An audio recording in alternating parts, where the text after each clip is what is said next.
প্রিয় দর্শক, আপনাদের শুভেচ্ছা জানাচ্ছি। শুরু করছি চ্যানেল আইয়ের নিয়মিত আয়োজন আজকের সংবাদপত্রের আজকের আয়োজনটি। সংবাদপত্রের শিরোনামগুলোকে ঘিরে চলমান পরিস্থিতি নিয়ে আলোচনার জন্য সম্মানিত অতিথি হয়ে আজ আমাদের সঙ্গে রয়েছেন দৈনিক দেশ রূপান্তরের সম্পাদক জনাব মোস্তফা মামুন। আমরা স্বাগত জানাচ্ছি আপনাকে আমাদের মাঝে। তো দেখে নিচ্ছি সংবাদপত্রের শিরোনামগুলো, তারপর আলোচনায় যাচ্ছি। দৈনিক ইত্তেফাক, সহিংসতা দমনে আরও কঠোর হতে হবে প্রধানমন্ত্রী, নিহতদের স্মরণে আজ সারা দেশে শোক। 14 দলের বৈঠক, জামায়াত শিবির নিষিদ্ধ করার সিদ্ধান্ত কার্যকর করতে আইন ও স্বরাষ্ট্রমন্ত্রীকে প্রধানমন্ত্রীর নির্দেশ। ছাত্র হত্যার বিচার দাবিতে বিক্ষোভ, সড়ক অবরোধ। রাজধানীর 6 স্থানে বিক্ষোভ, আটক অর্ধশত। মানবজমিন, বিক্ষোভ, সংঘর্ষ, ধরপাকড়। 74 বিশিষ্ট নাগরিকের বিবৃতি, জাতিসংঘের তত্ত্বাবধানে শিক্ষার্থী ও নাগরিক হত্যার তদন্ত দাবি। সমকাল, মামলায় টার্গেট বিএনপি জামায়াতের নেতাকর্মী, জামায়াত নিষিদ্ধের সুপারিশ 14 দলের। কালবেলা, শিক্ষার্থীদের আন্দোলনে দোটানা, অনেক নেতা প্রত্যাহার করলেও কর্মসূচি চালিয়ে যেতে চান অন্যরা। আজকের পত্রিকা, নিষিদ্ধ হচ্ছে জামায়াত, 14 দলের সভা। কোটা কোনো ইস্যু না, এটা জঙ্গিবাদী কাজ, সভায় প্রধানমন্ত্রী। 6 সমন্বয়কের মুক্তি চেয়ে রিট, জাতিকে নিয়ে মশকরা করেন না হাইকোর্ট। সময়ের আলো, ফের আন্দোলনের চেষ্টা, ঢাকায় আটক শতাধিক। খবরের কাগজ, সংকট উত্তরণ কোন পথে।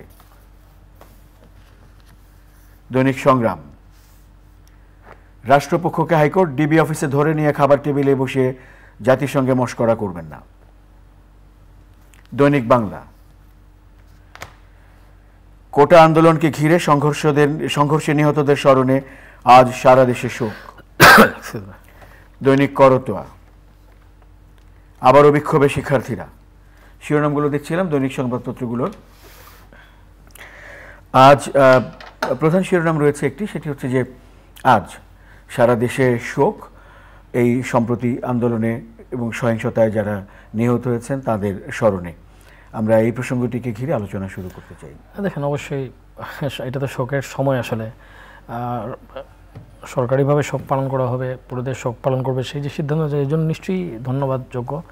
এবং আমার মনে হচ্ছে যে সরকার অনেকগুলো জায়গায় একটু দেরি করলেও আসলে সিদ্ধান্তগুলো এখন আসছে, মানে জন অনুভূতির যে জায়গাটুকু আমরা একটা সময় মনে হচ্ছিল যে প্রপারলি অ্যাড্রেস করা হচ্ছে না, খেয়াল করা হচ্ছে না, একটা দিকে দৃষ্টি দেওয়া হচ্ছে। আমার মনে হয় যে সেই জায়গা থেকে সরকার, আমার মনে হচ্ছে যে নানা দিক থেকে আসা পরামর্শ, কিছু কিছু ক্ষেত্রে চাপ, সেগুলো তাদেরকে মানুষের অনুভূতি বোঝার ক্ষেত্রে সহায়ক হচ্ছে বলে আমার মনে হচ্ছে যে তারা এখন সেটা দিকেও নজর দিচ্ছেন এবং তার ফলে সরকার প্রস্তুত। এমনিতে শোক কিন্তু আসলে মানুষ পালন করছে, যে যাই ঘটুক, যারাই করুক, যেভাবেই করুক।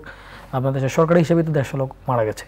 তো 150 লোক মারা যাওয়া যে কোনো সময়, যে কোনো ক্ষেত্রে, এই শর্ট মানে টাইমের মধ্যে, 3-4 দিন 5 দিনের মধ্যে, ফ্রম নয়ার, এটা কিন্তু একটা বিরাট ঘটনা, বিরাট সংখ্যা, বিরাট নাম্বার। এবং আমি মনে করি এইসব ক্ষেত্রে, মৃত্যুর ক্ষেত্রে আসলে একটা নাম্বারই অনেক বড় নাম্বার দেখেছো হয় না, বাট স্টিল এর গ্রেভিটিটা অনেক বাড়ে, এর উত্তাপটা বা এর ইয়াটা অনেক, তীব্রতাটা অনেক বোঝা যায় নাম্বারের মাধ্যমে।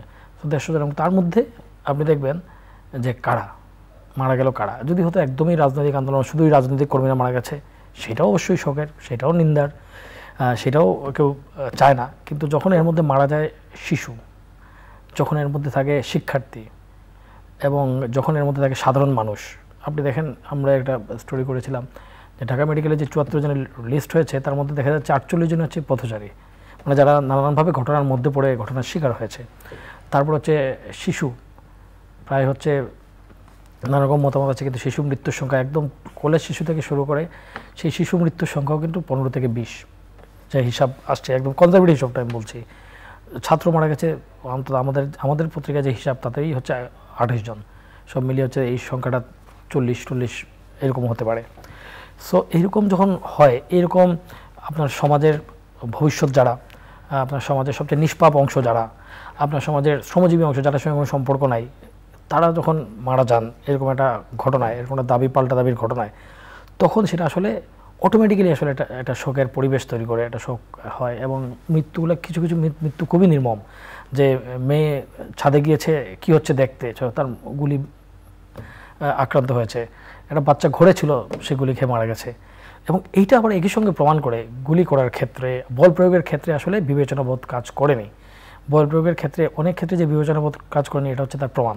কারণ এই লোকগুলা কেন মারা যাবে, বাসা পর্যন্ত কেন গুলি চলে যাবে? হ্যাঁ, বড় মব হয়েছিল, পুলিশকে ঘিরে ফেলা হয়েছিল, সবই ঠিক আছে, কিন্তু এই ক্ষেত্রে এই যে আপনি তো ফোর্সই করতে হবে, এরকম একটা ঘটনা ঘটতে পারে, আপনি রিট্রিট করবেন, অনেকগুলো ক্ষেত্রে আপনি রিট্রিট করবেন। হ্যাঁ, রিট্রিট করলে আপনার ভায়োলেন্স মানে ভ্যান্ডালাইজেশন হতে পারে, যেটা পরে হয়েছেও। কিন্তু আমি যেটা মনে করি মানুষের প্রাণ এবং পুলিশের ক্ষেত্রে যেটা হয়, পুলিশকে তখনই আসলে পুলিশ গুলি করতে পারে যখন আসলে তার লাইফ থ্রেটেন্ড হয়, অথবা সে যদি একজনকে গুলি না করে, বল প্রয়োগ না করে, তাহলে ওই মানুষটি আরও বেশি ক্ষতির কারণ হবেন। এরকম একটা জায়গায় স্যাটিসফাইড হতে হবে। তারপরে তখনও চেষ্টা করতে হবে লোককে নিবৃত্ত করার ক্ষেত্রে তার কোমর থেকে পা, মানে এমন জায়গায় তাকে ক্ষতিগ্রস্ত করা যেটা তার প্রাণহানির কারণ না হয়। কারণ যখন আপনাকে অস্ত্র দেওয়া হচ্ছে এবং আপনি পোশাক পরছেন, তখন কিন্তু এই যে অস্ত্রের জনিত ক্ষমতা, এটা মানুষের মধ্যে যে শক্তির সঞ্চার করে, সেটাকে কন্ট্রোল করার জন্য নানান মেকানিজম কাজ করা, কিন্তু সেই মেকানিজমগুলো মনে হচ্ছে অনেক ক্ষেত্রে এখানে কাজ করেনি। কিছু কিছু ক্ষেত্রে ঘটনার যে বিশালত্ব দেখে আমার ধারণা আইনশৃঙ্খলা বাহিনী তারা ঠিক তাদের যে প্রশিক্ষণ এবং তাদের যে সীমানা সেটা তারা ধরতে পারেনি। কিছু কিছু ক্ষেত্রে তাদের লাইফ থ্রেট ছিল, সেটাও কিছু কিছু ক্ষেত্রে ছিল।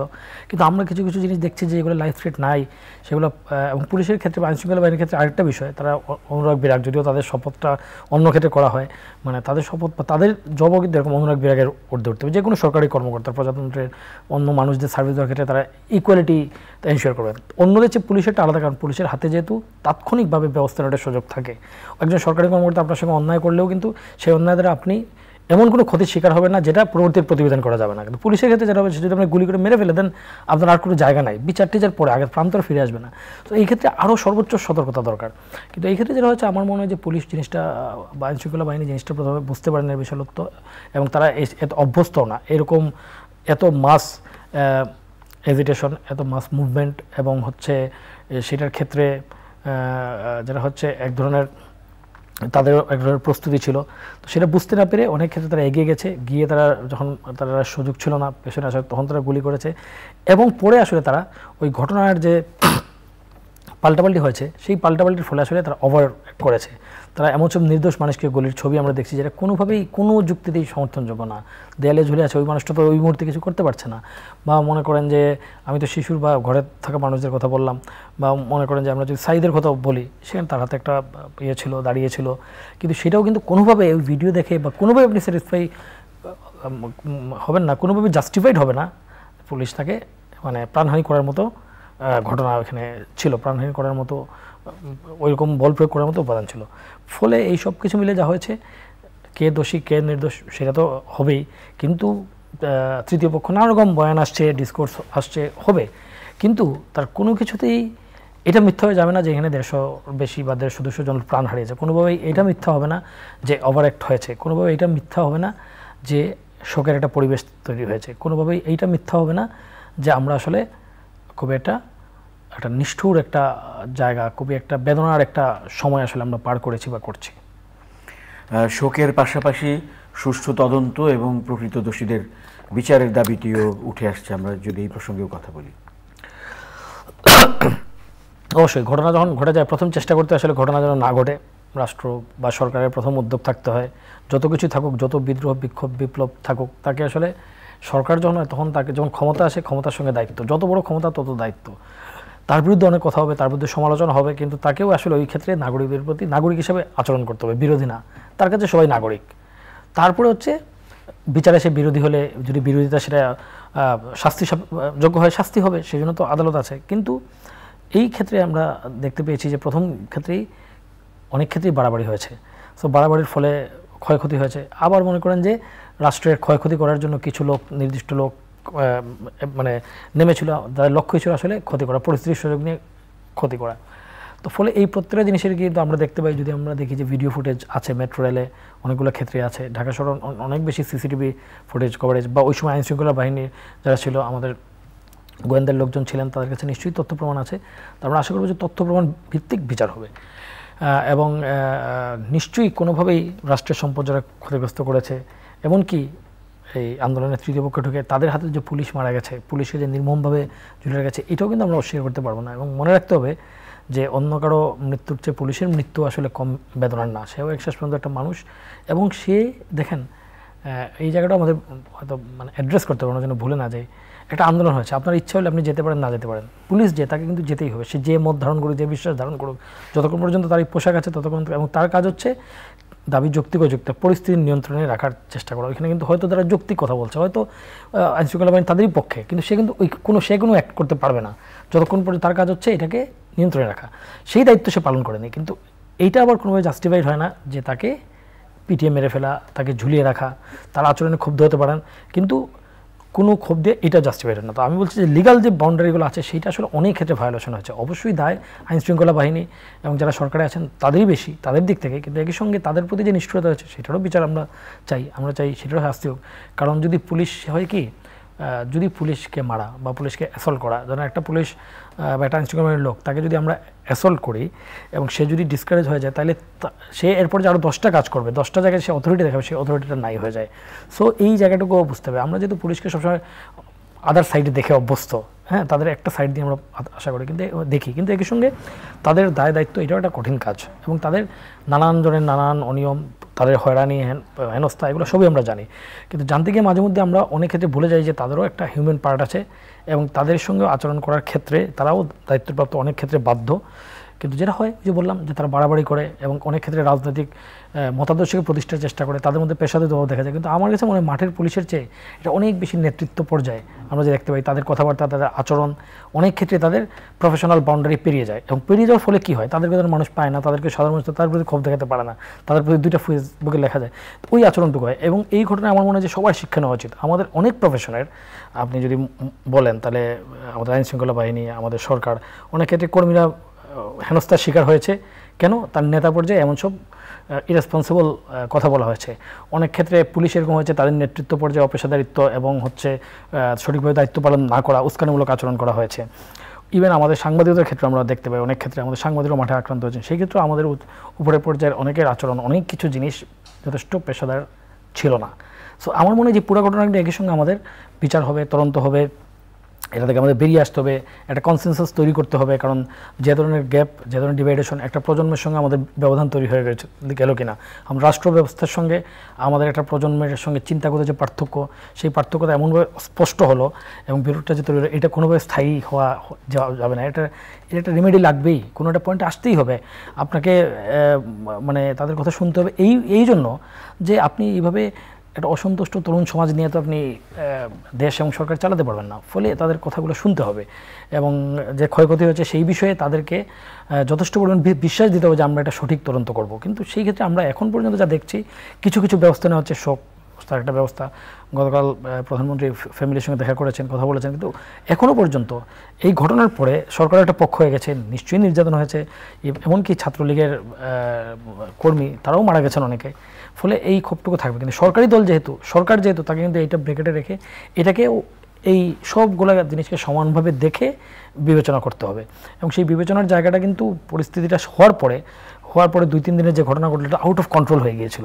তখন অনেক কিছু আমরা তবু মেনে নিলাম। তারপরে যে পরিস্থিতি স্বাভাবিক করার ক্ষেত্রে কিছু ক্ষেত্রে কিন্তু আমরা দায়িত্বশীলতা দেখতে পাইনি। আমরা অনেক কথা দেখেছি, এবং কিছু ক্ষেত্রে ওই অনুভূতির উপর আসলে বরং পাল্টা আঘাত হয়েছে।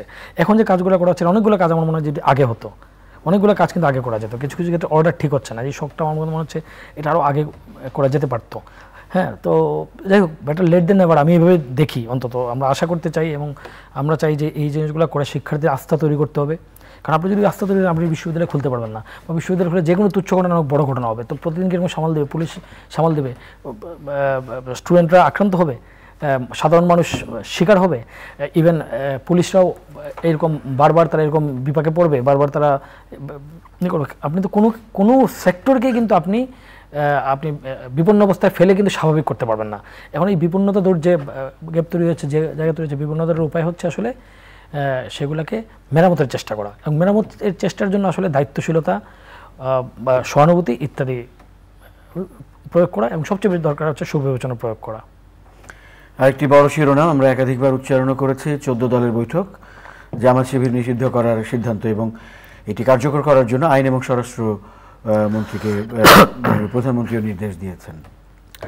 এটা আসলে মানে আমি মনে করি যেটা অনেক দিনের আন্দোলনের দাবি, অনেক বছরের দাবি ছিল অনেকের, বিশেষ করে আমাদের জাহাঙ্গীর ইমামের যে আন্দোলন শুরু হয়েছিল আমরা যদি 90s দেখি, শহীদ জননীর যে আন্দোলন, তারপর তো উনি এই আন্দোলন করলেন যেটা গোলাম আজমের নাগরিকত্ব থেকে আসলে শুরু হয়েছিল। তারপর হচ্ছে রাজনৈতিক চড়াই উত্তরের পর আসলে একসময় মনে হচ্ছিল যে জিনিসটা তার ওই আন্দোলনের পর কিন্তু জামাত ক্ষমতায় আসলো। এবং দেখেন হিস্ট্রির অনেক ইন্টারেস্টিং আয়রনি আছে, জামাত যদি ক্ষমতায় না আসতো তাইলে হয়তো জামাত বিরোধীটা বাংলাদেশে এইভাবে আসলে জেনারেশনের মধ্যে ঢুকতো না। কারণ ক্ষমতায় এসে যখন সেই জামাত ধরেন একভাবে দেশ স্বাধীনের পর আস্তে আস্তে যেহেতু তারা ক্ষমতার সঙ্গে সঙ্গে ছিল, তারা নিজেকে এক ধরনের, এবং 75-এর পর যেহেতু ভিন্ন ধারার সরকার, মুক্তিযুদ্ধের চেতনার সরাসরি ধারক নয় বা মুক্তিযুদ্ধ বিরোধী শক্তিকে ওই সময় যারা ক্ষমতায় ছিলেন তারা মুক্তিযুদ্ধ বিরোধী যে শক্তি ছিল তারা রিপাট্রিয়েট করেছেন কেন? তাদের পলিটিক্যাল ফাইটের জন্য। এই করতে করতে কিন্তু জামাত ছিল, তারা একটা প্লেয়ার হয়ে উঠেছিল। কিন্তু সেই প্লেয়াররা সরাসরি আসলে বসলো হচ্ছে 2001 সালে, এবং যখন মুজাহিদ এবং নিজামী যারা এক ধরনের চিহ্নিত স্বাধীনতা বিরোধী, যাদের বিরুদ্ধে সুনির্দিষ্ট অভিযোগ আছে, ফলে এই সমস্ত মানুষ যারা ফেস ছিলেন, আমাদের রাজাকারের ফেস, আমাদের মুক্তিযুদ্ধ বিরোধী ফেস, নৃশংসতার ফেস, তারা যখন মন্ত্রী হয়ে গেলেন ওইটা কিন্তু স্পার্ক করলো জেনারেশনের মধ্যে। এবং সেই স্পার্কের ফল দেখি যখন বলেন যে দেশে কোনো যুদ্ধাপরাধী নেই, এই কথা বলেছিলেন মুজাহিদ আলী হাসান, মুজাহিদ সমাজ কল্যাণ মন্ত্রী ছিলেন সম্ভবত, ওইটা কিন্তু আসলে ব্যাপক রিপারকাশন তৈরি হলো। এবং আমি দেখি যে আজকে যেমন এক ধরনের রিপারকাশন তারুণ্যের মধ্যে দেখি, আমরা ওই সময় দেখেছিলাম, আমরা গণজাগরণ, তারপর কী হলো সেটার পর কিন্তু আমি মনে করি যে বিএনপি ওই সরকার যে পতন যে ত্বরান্বিত হয়েছিল, যে একটা তৈরি হয়েছিল সামগ্রিক 2006 সালে, যে জন্য বিএনপি একভাবে ক্ষমতা ছাড়তে বাধ্য হলো, এটাও একটা ফ্যাক্ট ছিল যে জামাতের সঙ্গে রাজনীতি করা, জামাতকে সরকার অন্তর্ভুক্ত করা, রাজনীতি করা পর্যন্ত তো একটা লেভেলে নানান রকম বাস্তবতার কারণে মানুষ এক ধরনের সহ্য করে নিয়েছিল, ওইটা তারুণ্য সহ্য করে নেয়। তার ফল কিন্তু হলো আস্তে আস্তে আরও ডেভেলপ করে আমরা দেখলাম যে 2010 এই সরকার যে ক্ষমতায় আসে, তরুণরা যে ভোট দিয়েছিল, যুদ্ধাপরাধীদের বিচার কিন্তু ছিল তাদের একটা বড় কমিটমেন্ট। এই কমিটমেন্টের কারণেই তরুণ ভোটারদের দিনবদলের সনদে আকৃষ্ট হয়েছিল। আচ্ছা, এইবার তারপরে আমরা দেখলাম যে যুদ্ধাপরাধীদের বিচার শুরু হলো, সেই বিচার হলো, এবং তারপর কাদের মোল্লার বিচার নিয়ে যখন প্রশ্ন দেখা দিল, তখন ওই প্রজন্মের মধ্যে, মানুষের মধ্যে যেই দাবির পক্ষে যে তীব্রতা, সেই তীব্রতা আমরা বুঝলাম গণজাগরণ মঞ্চ দিয়ে। এবং গণজাগরণ মঞ্চ কিন্তু প্রথম তৈরি হয়েছিল একভাবে, তারা কাদের মোল্লার ফাঁসি হয়নি বলে। তো পরে যাই হোক, ওই সময়ের যে সরকার, আমি মনে করি প্রথম কিন্তু এক ধরনের সরকারের বিরুদ্ধেই তৈরি হয়েছিল, যে সরকার মানে সর্বোচ্চ শাস্তি, যদিও এটা আদালত দিয়েছিল কিন্তু সর্বোচ্চ শাস্তির বিষয়ে সরকার সিরিয়াস, তাই একটা জায়গা তৈরি হয়েছিল যে কোনো সমঝোতা হচ্ছে না, এটাই ছিল কিন্তু মূল জায়গা। কিন্তু পরে কিন্তু ওই সময় আমি মনে করি যে এই আওয়ামী লীগ সরকার অত্যন্ত সুবিবেচনার পরিচয় দিয়েছিল, প্রজন্মের ধারণাকে ধারণ করে তারা কিন্তু আন্দোলনটা এক ধরনের শেষ পর্যন্ত তাদের দিকে নিয়ে গিয়েছিল। রাজনৈতিকভাবে খুবই মানে দূরদর্শিতার পরিচয়, জন আকাঙ্ক্ষা বোঝা। কিন্তু সেই সরকার 10 বছর পর আমার মনে হলো এই জায়গাটা বুঝতে, একই সরকার একই সময় ওই যে 10-11 বছর থাকলে যারা হয় অনেক বেশি ওভার কনফিডেন্স তৈরি হয়, এবং যেহেতু নির্বাচন বা প্রবার নির্বাচন হয় নাই, মানে নির্বাচন নিয়ে প্রশ্ন আছে, সঠিক প্রতিনিধি হয় নাই, অপোনেন্টের রাজনৈতিক স্পেস নেই, প্রধান বিরোধী দল নাই, ফলে এক ধরনের যে সেন্স অফ কনফিডেন্স তৈরি হয়েছিল, ওভার কনফিডেন্স, সেটাই আসলে কিছু কিছু ক্ষেত্রে তাদের উন্নাসিকতা এবং তাদের মানে অপরিণামদর্শী আচরণ আমি মনে করি যে হয়েছে। এবং তার ফলে দেখেন 10 বছরের ব্যবধানে যে তরুণ প্রজন্ম এই সরকারের পক্ষে 15 বছর আগে, একদম আমার মনে আছে 2008-9 সালে মনে করতে পারি যে ফার্স্ট ভোটার যারা ছিল, আওয়ামী লীগের ক্যাম্পেইনটা খুবই স্মার্ট ছিল এবং তারা সবাই ভোট দিয়েছিল। ওয়ান অফ দ্য রিজন হচ্ছে দিন বদলের সনদ এবং হচ্ছে যুদ্ধাপরাধীদের বিচার। সেই তারাই কিন্তু পরে এক প্রজন্মের সঙ্গে আসলে যে সঠিকভাবে অনুধাবন করতে পারলো না, যেখানে 2018 পর এটা বোঝা উচিত ছিল। হ্যাঁ, নিশ্চয়ই মুক্তিযুদ্ধের প্রশ্ন এখানে থাকে, মুক্তিযুদ্ধ কোঠা, আওয়ামী লীগ ওই জায়গায় তো আওয়ামী লীগ তার নীতিগত জায়গা থেকে অবস্থান নিয়েছিল, কিন্তু বুঝতে হবে যে সময়, বাস্তবতা এবং মুক্তিযুদ্ধের 30%, এখনকার বাস্তবতা 30% দরকার আছে কিনা, যেটা শেষ পর্যন্ত মনে হলো যে সরকার আওয়ামী লীগ তো প্রস্তাব দিল যেটা 20% নিয়ে আসা, যেটা হাইকোর্ট অ্যাপিলেট ডিভিশন 7% করেছেন। তো যাই হোক, এসব কিছুর মধ্যে কিন্তু জামাত শিবির ওই সময় কিন্তু আরেকটা দাবি ছিল জামাত শিবির নিষিদ্ধের, এবং আজকে 14 দলের সবাই, এটা হচ্ছে 14 দলের অংশীদার নেতারা কিন্তু খুব জোরালোভাবে বলেছেন, এবং তারা বলেছেন কিন্তু ওই সময় আওয়ামী লীগ যেটা চেয়েছিল সরকার, যদি হয়তো তারা যেহেতু ক্ষমতার রাজনীতি করে, ফলে তারা একটা থিঙ্কিং ছিল যে তারা আন্ডারগ্রাউন্ডে চলে যেতে পারে। তো এখনও তো সরকারের মনে হচ্ছে আন্ডারগ্রাউন্ডে না গিয়েও, সরকার তো যে ফাইন্ডিং সরকারের সেটা হচ্ছে ভ্যান্ডালাইজেশন বা ভাঙচুর, ধ্বংসযোগ্য, এটা জামাত শিবির কর্মীরাই চালিয়েছে। ফলে তাদের মনে হচ্ছে আন্ডারগ্রাউন্ড না করলেও যেতে এই হয় কাজে আন্ডারগ্রাউন্ড করে আইনগতভাবে না। এটাই কিন্তু 14 দল বা ওই সময়ের 13-14 সালে সিভিল সোসাইটির বা মুক্তিযুদ্ধের মানুষের এই দাবি ছিল যে আন্ডার রাউন্ডে করলেও তো তখন তারা নিষিদ্ধ, তখন তো আরও বেশি মানে ব্যবস্থা নেওয়া যাবে, কিন্তু সেটা নেওয়া হয়নি এবং তার ফলে তারা 10 বছরে তাদেরকে আসলে দমন করা হয়েছে। কিন্তু যেহেতু নিষিদ্ধ ছিল না, ফলে তাদেরকে দমন করার ক্ষেত্রে কিছু কিছু ক্ষেত্রে আইনগত বাধ্যতা ছিল, কিছু ক্ষেত্রে তারা অনেক কিছু মেনে নিতে হয়েছে। এইসব কারণে 10 বছরে এটা হলো। কিন্তু আমি মনে করি নিষিদ্ধ হওয়ার পাশাপাশি যেহেতু এখন অন্য একটা বাস্তবতা আপনার ফেস করতে হবে, নিশ্চয়ই মানুষগুলো তো নাই হয়ে যাবে না তারা, এবং সঙ্গে সঙ্গে ওভারনাইট তাদের রাজনৈতিক বিশ্বাসও বদলে যাবে না। সেই বিশ্বাস চর্চা তারা অন্যভাবে করার চেষ্টা করবে, কীভাবে করবে এটাকে সামাল দেওয়া সরকারের জন্য একটা চ্যালেঞ্জ হবে। তবে এভাবে দেখলে এটা আসলে দাবি ছিল, কারণ আমরা মনে করি যে যারা যুদ্ধ করেছিল, মুক্তিযুদ্ধের বিরুদ্ধে তাদের শাস্তি হওয়ার কথা, অনেকের শাস্তি হয়েছে, অনেকেরটা কিন্তু হয়নি, এখনও পেন্ডিং আছে, সেগুলো প্রপারলি সর্ট আউট হবে, সেগুলো শেষ হবে। এবং হচ্ছে যে তার যে পরের প্রজন্ম, আমরা এই জিনিসটা আসলে শেষ হওয়া উচিত এইভাবে যে যারা যুদ্ধ করেছিল তাদেরকে আমরা শাস্তি দিয়েছি, তাদেরকে সিঙ্গেলাইজ করেছি, তার রাজনৈতিক অধিকার কেড়ে নিয়েছি। এখন আসলে তারপর আসলে আমাদের এগিয়ে যাওয়ার সময়, এবং তখন আসলে এইটা যদি আমরা কমপ্লিট করতে পারি তাহলে ওই পার্টটা শেষ হবে। কারণ না হলে আপনার যে কোনো ক্ষেত্রে ওই আলোচনাটা সে নতুন ডিসকোর্স তৈরি করে আপনি সব কিছু এটাকে সামনে রাখেন, তখন দেখা গেল যে এটা সামনে রাখার ফলে আপনার অনেক অপকর্ম কিন্তু এই সব জিনিস দিয়ে, মুক্তিযুদ্ধের চেতনা বা এইসব দিয়ে আপনি অনেক কিছু জাস্টিফাই করার চেষ্টা করেন। যখন একজন ব্যাংক লুট করে নিয়ে যাচ্ছে, এই করছে, এবং মানুষের মধ্যে এবার দেখবেন যে এই মানুষই মুক্তিযুদ্ধের পক্ষের লোক, এই মানুষই আওয়ামী লীগকে ভোট দিয়েছে, কিন্তু এই মানুষটাও কিন্তু অনেক ক্ষেত্রে এখন বিরোধিতা করছে। তাদের ক্ষেত্রেও কিন্তু আপনি মুক্তিযোদ্ধা এই বাইনারি তৈরি করে আর হচ্ছে না। কেন হচ্ছে না? কারণ সে দেখছে আপনি অনেক কিছু, আপনি অনেক লুটপাট, অনেক অনিয়ম, অনেক আপনার দলের লোকদের অনেক অপকর্ম, এগুলো কিন্তু জাস্টিফাই করে ফেলছেন যে সব কিছুকেই জামাত শিবির ট্যাগ দিচ্ছে। আমি মনে করি যে ভালো দিক হচ্ছে যদি তারা নিষিদ্ধ হয়ে যায়, তাহলে যে কোনো ক্ষেত্রে যে কাউকে জামাত শিবির বলা বা এই বাইনারি তৈরি করে পক্ষের লোকদের হতাশ করা, এই ধরনের ঘটনা ঘটবে। নিষিদ্ধ, তারা রাজনীতিতে থাকবে না, তাদেরকে নিয়ে কোনো রাজনৈতিক কৌশল সরকার যেমন পারবে না, বিরোধী দলও থাকবে না। সরকারের একটা সবসময় চিন্তা ছিল যে তাদেরকে বাদ দিলেই, যেহেতু বলি যে আওয়ামী লীগ যেহেতু ক্ষমতার রাজনীতি করে, ফলে এই শক্তিরা যদি বিরোধী দলের সঙ্গে চলে যায় সেদিকে পাল্লা ভারী হয়ে যায় কিনা। কারণ তাদের একটা সাপোর্ট বেস আমাদের স্বীকার করতে দুঃখের সঙ্গে হলো যে তাদের একটা ভোট আছে, তাদের একটা সাপোর্ট বেস আছে। বাংলাদেশের 30 থেকে 50টা আসনে তারা ডিসাইডার, তারা নিজের ক্ষমতায় 8-10টা আসন জিততে পারে, 4টা-5টা আসন জিততে পারে। ফলে এটার ফলে আমার মনে হয় যে এটা ক্লোজ হলো, এটা রাজনীতি বন্ধ হলো, জামাত শিবির নিষিদ্ধ হলো। যদি হয় তাহলে আমাদের যে লিগাসি ছিল, আমাদের যে দাবি ছিল, মুক্তিযুদ্ধের সময়ের যে দাবি, সেটাও ঠিক হলো, সেটাও শেষ হলো, এবং এটা নিয়ে যে রাজনীতি করার সুযোগটা আসলে সবার জন্য শেষ হলো। এটা হলে আসলে দেশের জন্য ভালো হবে।